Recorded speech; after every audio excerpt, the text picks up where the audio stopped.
सोलापूरच्या उपमुख्यमंत्री अजित पवार यांच्या राष्ट्रवादी काँग्रेसमध्ये जोरदार खुन्नस पाहायला मिळत आहे। सोलापूरचे राष्ट्रवादी काँग्रेस गटातटात विभागली गेली आहे। त्यामुळे निष्ठावंतांची चांगलीच गोची होताना दिसून येते। त्यातल्या त्यात महिला पदाधिकाऱ्यांची अडचण झाली असून जायचे कोणाकडे हा प्रश्न त्यांच्या पुढे आहे। नुकतेच सोलापूरच्या जिल्हाध्यक्षपदी उमेश पाटील यांची नियुक्ती झाली।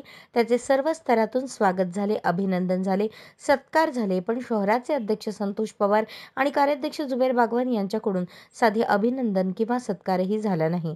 उलट या दोन्ही नेत्यांनी माजी आमदार राजन पाटील यांच्या वाढदिनी सत्कार केला। त्याचे फोटो पवार बागवान यांनी आपल्या सोशल मीडियावर शेअर केले। यावरून एकमेकांबद्दल खुन्नस पाहायला मिळते आहे।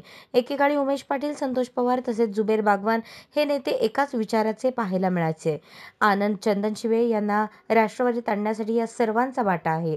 अजित पवार हे जिल्हा दौऱ्यावर असताना आनंद चंदनशिवे यांच्या निवासस्थानी त्यांना घेऊन जाण्यासाठी उमेश पाटील, संतोष पवार आणि बागवान यांनी प्रयत्न केला होता, पण दादांच्या कानात कोणी काय भरवले होते आणि त्या तिघांना तोंडघशी कोणी त्यावेळी पाडले हे सर्वांना माहिती आहे।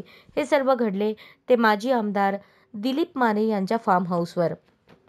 राष्ट्रवादी काँग्रेसमधील नेत्यांमध्ये आता उघड गट तयार झाले आहेत। एकीकडे उमेश पाटील यांचा स्वतंत्र गट असून दुसरीकडे उमेश पाटील यांना विरोध करणारा गट।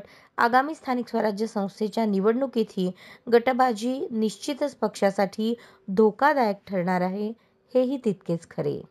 अशाच नवनवीन अपडेटसाठी जनता राज्य न्यूज चॅनलला सबस्क्राईब करा, लाईक करा आणि शेअर करायला विसरू नका।